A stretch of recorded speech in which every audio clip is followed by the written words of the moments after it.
میں جاوید اختر کی کسی لرنڈ مسلم سے. ایسا نہیں کہ کسی بھی آپ نے ٹی وی کے مولوی کو بٹلا کے بٹھا دیا 5000 مولوی کو اور اس سے ڈیبیٹ کر لی اور واہ واہی لوٹ لی. نہیں, باقاعدہ کسی لرنڈ اسکالر سے اگر آپ کی گفتگو ہو جائے تو دودھ کا دودھ پانی کا پانی ہو جائے گا, حق واضح ہو جائے گا, باطل دنیا کے سامنے آ جائے گا, لوگوں کو پتہ چل جائے گا کہ اردو کی چاشنی میں زہر نہیں بیچا جا سکتا. السلام علیکم ورحمۃ اللہ وبرکاتہ. بسم اللہ الرحمن الرحیم. الحمد للہ رب العالمین والصلاة والسلام علی سید الانبیاء والمرسلین وعلی آلہ وصحبہ اجمعین. اما بعد.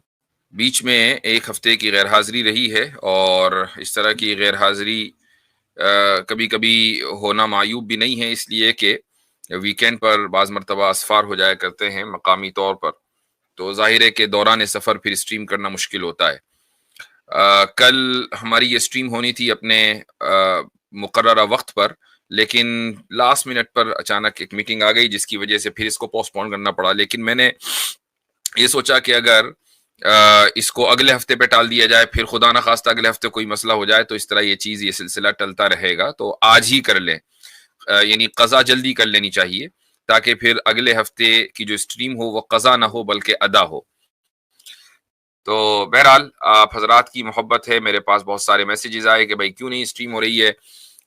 اتفاق سے ہمارے یہاں شکاگو شہر میں ایک مسلم کنونشن چل رہا ہے. بہت سارے مسلمان مختلف شہروں سے یہاں آتے ہیں, ہزاروں کی تعداد میں لاکھوں تو نہیں کہوں گا, ہزاروں کی تعداد میں آتے ہیں, اور وہاں کا جو مین اٹریکشن ہے وہ بازار ہے. یعنی مسلمانوں کے بوتھ سٹالز وغیرہ لگتے ہیں, تو بہت سی وہ چیزیں جو عام طور سے نہیں مل پاتی ہیں وہاں مل جاتی ہیں, تو ہم بھی کچھ خریداری کے لیے چلے جاتے ہیں کبھی کبھی. تو وہاں بہت سے افراد ملے اور انہوں نے کہا بھائی ہم آپ کی اسٹریم کا انتظار کر رہے تھے, آج تو نہیں ہوئی, اب کل ہوگی. اور بہت سے افراد سے وہاں الحمدللہ ملاقات ہوئی. اس سے اندازہ ہوا کہ امریکہ میں بھی ایک بڑی تعداد ہے جو ہماری الحمدللہ ان اسٹریمز کو دیکھ رہی ہے. تو یہ آپ حضرات کی محبت کی بات ہے, اور میں یہ چاہوں گا کہ ہمارا یہ پیغام بہت دور تک پہنچے, اور اس کی وجہ یہ ہے کہ الحمدللہ ثم الحمدللہ یہ ایک نہایت پازیٹیو انداز میں ہم اپنا پیغام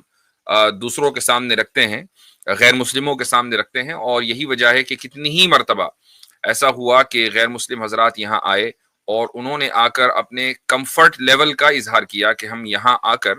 آپ سے اچھے انداز سے گفتگو کر سکتے ہیں, کر پاتے ہیں. یہ بات میں نے اس لیے کہی کہ میں دو واقعات کے اوپر اپنی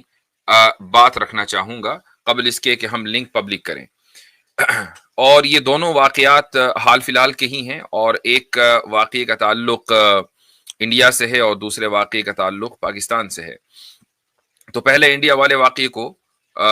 لے لیتے ہیں. ہمارے قریبی دوست جو خود مجھے اپنا استاد مانتے ہیں, لیکن بہرحال یہ ان کے لائق فائق ہونے کی دلیل ہے, مفتی شمائل عبداللہ صاحب ماشاء اللہ کولکتہ میں رہتے ہیں اور بہت باصلاحیت نوجوان ہیں. تو انہوں نے کچھ عرصے پہلے, بلکہ اسی ایک ہفتے کے اندر اندر, مشہور شاعر جاوید اختر کو ڈیبیٹ کا چیلنج دیا. یہ اس وقت نیشنل میڈیا کے اوپر نیوز بن چکی ہے, اور یہاں تک کہ جو سو کال لبرل میڈیا ہے, جو گودی میڈیا ہے وہ تو اپنی جگہ وہ اپنا کام کرے گا, اس سے اور کیا توقع کر سکتے ہیں, لیکن جو سو کال لبرل میڈیا ہے وہ بھی دراصل ایک جھانسے میں آ گیا ہے, اور اس کی کلیریفیکیشن ویسے تو مفتی شمائل عبداللہ خود ہی کریں گے, لیکن میں اپنی بات رکھ دیتا ہوں, اور اس کے بعد خود مفتی صاحب جس انداز سے وضاحت کرنا چاہیں یہ ان کی مرضی ہے. ہوا کچھ یوں تھا کہ جاوید اختر نے کا یہ پروگرام طے ہوا مغربی بنگال میں کولکتہ میں, اور وہاں کی اردو اکیڈمی نے جو ایک نیم سرکاری ادارہ ہوتا ہے تو اس نے یہ ایک مشارہ وشارہ رکھا. تو اس موقع پر مفتی شمائل عبداللہ صاحب نے یہ کہا کہ بھائی چونکہ جاوید اختر اردو کے سٹیج سے بھی اپنے الہادی نظریات کی تشہیر کرتے ہیں, تو اس لیے ہونا یہ چاہیے کہ اگر وہ یہاں کلکتہ آ رہے ہیں تو وحیین فاؤنڈیشن کے تحت ہم ایک ڈیبیٹ رکھ لیتے ہیں ایکیڈمک ماحول میں. آپ اپنی بات رکھیں اور اپنے الہادی جو افکار ہیں, ایتھیسٹک آئیڈیالوجی ہے, اس کو پروموٹ کریں اور اس کی بات کریں, اس کو ثابت کریں, اور ہم اپنی بات رکھتے ہیں اور خدا کے وجود کے اوپر ایک گفتگو رکھ لیتے ہیں. یہ ایک خالص اکیڈمک چیلنج تھا. میں آپ کو یہ بھی یاد دلانا چاہوں گا کہ اس طرح کا چیلنج غالباً گزشتہ سال میری طرف سے بھی جاوید اختر کو گیا تھا, اور بات تو یہاں تک پہنچ گئی تھی کہ جاوید اختر نے اس چیلنج کو قبول کر لیا تھا, اور انہوں نے ابتداً کہا کہ ہاں بھائی ٹھیک ہے ہم چینل پر آئیں گے. پھر غالباً کسی نے میرے چینل کی کچھ ویڈیوز ان تک بھیج دیں, جس کی وجہ سے وہ انہوں نے مناسب نہیں سمجھا. اب کیوں نہیں مناسب سمجھا یہ تو وہی جانتے ہیں. انہوں نے مناسب نہیں سمجھا کہ وہ ہمارے چینل پر آئیں, تو انہوں نے اپنے ایک شاگرد کو, یا اپنے کہہ لیں ایک فین کو, جس کا چینل غالباً ریڈ مائک کے نام سے ہے, اس کو میرے پیچھے لگایا کہ بھائی یہ نمبر ہے اور آپ ان سے رابطہ کر لیں. اور اس شخص کا میرے پاس, اپادھیائے نام ہے اس کا میسج آیا کہ بھائی میرے چینل کے اوپر آپ ڈیبیٹ کر لیں. تو میں نے اس سے کہا کہ ٹھیک ہے ہم آپ کے چینل پر ڈیبیٹ کریں گے, لیکن, اور یہ باقاعدہ پورا ویڈیو میرے چینل کے اوپر اسکرین شاٹس کے ساتھ موجود ہے, اس میں کوئی اضافی بات نئی بات نہیں ہے. آپ لوگ جو مجھے گزشتہ کئی سالوں سے فالو کر رہے ہیں وہ اس پورے ایپیسوڈ سے واقف ہوں گے. تو میں نے کہا کہ ٹھیک ہے ہم تمہارے چینل پر آ جائیں گے, لیکن شرط یہ ہے کہ لائیو ہوگا. تو اس نے کہا نہیں لائیو نہیں ہوگا, سنکیت نام تھا اس کا, ہاں بہرحال, تو لائیو نہیں ہوگا, ریکارڈڈ ہوگا. تو میں نے کہا بھائی پھر آپ رہن دیں, ریکارڈنگ کے بعد آپ اس کا کیا حشر کریں گے یہ ہم اچھی طرح جانتے ہیں, جبکہ آپ نے باقاعدہ جرنلزم کا کورس بھی کیا ہوا ہو. جرنلزم کا جن لوگوں نے کورس کیا ہوتا ہے ان کو یہ بتایا جاتا ہے کہ آپ فیک نیوز کیسے بناتے ہیں, ان کو یہ بتایا جاتا ہے کہ پازیٹیو کو نیگیٹو اور نیگیٹو کو پازیٹیو کیسے کیا جاتا ہے. ان کو باقاعدہ ایک کورس کرایا جاتا ہے کہ کسی کی ایک بات کو بالکل 360 ڈگری چینج کیسے کیا جاتا ہے ایڈیٹنگ کے ذریعے. تو آبویسلی بات ہے کہ میں اس ٹریپ میں تو آنے والا نہیں تھا. تو کہاں تو جاوید اختر میرے چینل پر آنے والے تھے, پھر کہاں یہ ہوا کہ چلو بھائی ریڈ مائک پر چلیں گے, لیکن وہاں پر بھی لائیو نہیں ہوگا, وہاں پر بھی ریکارڈنگ ہوگی. تو میں نے اس سے معذرت کر لی, لیکن ساتھ میں جاوید اختر نے ایک بات کہی اور ہم نے کہا بہت اچھی بات ہے. انہوں نے کہا کہ بھائی مفتی صاحب تو چونکہ شکاگو میں رہتے ہیں تو میں بھی شکاگو آ رہا ہوں, مارچ میں آ رہا ہوں. انہوں نے یہ بات کہی, تو وہ مارچ آج تک آیا نہیں, یہ پچھلے سال مارچ کی بات ہے. مارچ میں شکاگو آ رہا ہوں اور یہاں پر ہم لائیو ہی بات کریں گے. تو شکاگو میں کچھ ہمارے احباب تھے, وہ بڑے ایک دم یعنی مستعد ہو گئے اس معنگر کے, انہوں نے مجھ سے رابطہ کیا کہ بھائی ہم وینیو کا انتظام کریں گے اور پورا ہماری ذمہ داری ہوگی, آپ جاوید اختر صاحب کو لے کر آئیں. تو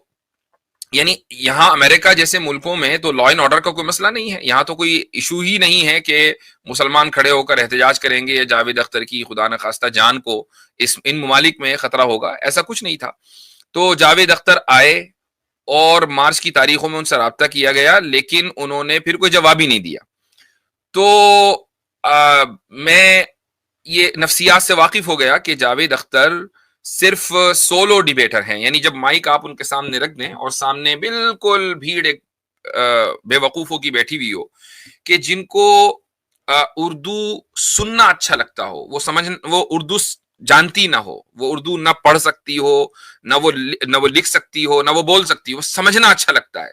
اور اس بنیاد پر وہ اپنے آپ کو کہ بھائی ہم تو بہت لبرل اوپن مائنڈیڈ ہے, چونکہ ہمیں اردو بہت پسند ہے. تو ٹھیک ہے, ایسے لوگوں کے سامنے جاوید اختر اپنی آئیڈیالوجی خوب بگاڑتے ہیں. لیکن جب بات ہوتی ہے کہ ہاں اب علماء سے, جو حقیقی علماء ہیں کہ جن کے پاس ان موضوعات کا علم ہے, جب ان سے بات کرنے کی نوبت آتی ہے تو جاوید اختر سب سے پہلے راہ فرار اختیار کرتے ہیں. کچھ ایسا ہی معاملہ مفتی شمائل عبداللہ کے ساتھ بھی ہوا کہ انہوں نے باقاعدہ ایک چیلنج دیا کہ بھئی آپ, اور بار بار اس چیز کی وضاحت کی, صراحت کی کہ اکیڈمک ماحول میں ہم یہ گفتگو کریں گے اور آپ کے لیے ریڈ کارپیٹ بچھایا جائے گا, آپ کا استقبال کیا جائے گا, آپ کی سیکیورٹی کا کوئی مسئلہ نہیں ہے, آپ یہاں آئیں اور گفتگو کریں. یہاں پر ایک میں مفتی شمائل عبداللہ سے کہہ رہا تھا کہ یہ ممکن نہیں ہے کہ جاوید اختر آپ کی اس چیلنج کو قبول کر لیں, لیکن بہرحال اتمام حجت کرنا ضروری ہے, وہ انہوں نے کر دی. اس کے بعد میں یہ سمجھتا ہوں, اور یہ میری ذاتی رائے ہے اور ہو سکتا ہے کہ میں غلط ہوں, میں نے اس پورے واقعے کی ایک ایک پریس ریلیز کو تو فالو نہیں کیا ہے, لیکن پھر ہوا یہ کہ کچھ افراد شاید اپنی ذاتی نوعیت میں کسی تنظیم کا نام لے کر اس میں شامل ہوئے اور